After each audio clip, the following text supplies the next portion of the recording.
A basic mystery is when and how mass production started. If a city-state allowed all animals to graze in a common pasture, was that mass production? If a guild created a local monopoly of a basic good or service, what about then? Would that be proto-mass production? Mass production means producing large quantities of standardized products repetitively. Presumably, mass production results in economies of scale, that is, lower cost per unit. Generally, this specialization precludes self-sufficiency. These goods must be sold or traded for other goods or services. Proto-mass production then represents the developing process towards standardization. Arguably, mass production started in China with the expansion of iron metallurgy during the Han Dynasty around 2,000 years ago. That's according to technology authority Daniel Hedrick. Blacksmiths across much of China smelted iron and hammered it to create wrought iron. Han emperors understood the importance of iron weapons and tools, creating massive demand. Centralizing the process meant rising production, better quality, and centralized control.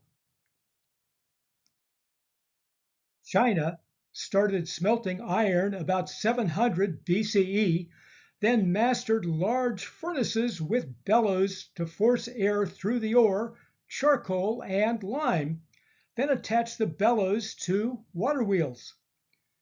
Cast iron was used to cast pots, sickles, axes, hoes, and plowshares. With warfare, iron produced weapons and armor. When the first emperor conquered China in 221 BCE, the Qin dynasty centralized iron making into foundries with thousands of workers turning out identical objects. Mass production. A related example was the Chinese crossbow with prefabricated metal pieces on an assembly line for interchangeable parts. In addition to China were the Roman Empire, Persian Empire, Egyptian pharaohs, and various Indus Valley and Middle Eastern empires like Babylon. Each had their own culture, incentives, and economies. The New World had Mesoamerica and Peru. They all had their own forms of rule by terror and ways to centralize production. Food security and warfare were the major factors. Were these empires using mass production? Given the importance of bread and wine, the Romans required conquered territories to furnish both on a grand scale, proto-mass production at a minimum. The Romans in particular were masters of civil engineering, another example. This included aqueducts and canals with a focus on fresh water. The other empires had similar ability to force production of food, papyrus, metallurgy, and weapons. The Sumerians invented the turning wheel, which allowed production of pottery on rivers. Water wheels continued to expand across Eurasia. Carthage produced ships in an assembly line. This also meant ships could be repaired using mass-produced replacements. Gutenberg's printing press using movable type led to mass-produced books. The basic definition was using standardized machines and processes. Can this be applied to food on a large scale? It started with Initial production then was extended to all the steps to reach the final consumer.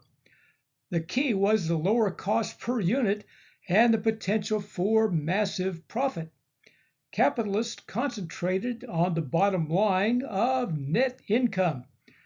That initially included crops, livestock, and seafood.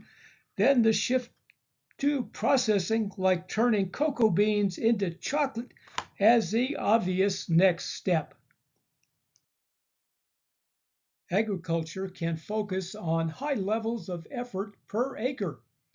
The results should be higher yields or either or both crops and livestock at a lower unit cost. China arguably was the first culture with intensive rice cultivation on marginal land.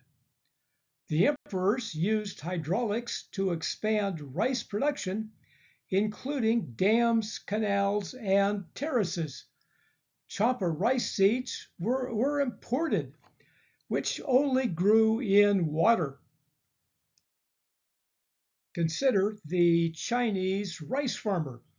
The land had to be plowed, seedlings prepared in boxes, transplanted by hand, then weeded with fertilizing from ashes, silt, and waste. On hillsides, level terraces were dug and held up by stone walls. Then water control systems were created. Landowners supplied tools, seeds, and loans to the tenant farmers. Productivity per rice paddy increased with added labor, which meant high population density but very poor peasants. Rome fell in the 5th century, overrun by Germanic tribes. Trade and most economic activities stopped as people fled for their lives. What followed was the so-called 1,000 Years of Darkness. What did this mean for intensive production? Next time on Food History and Mystery.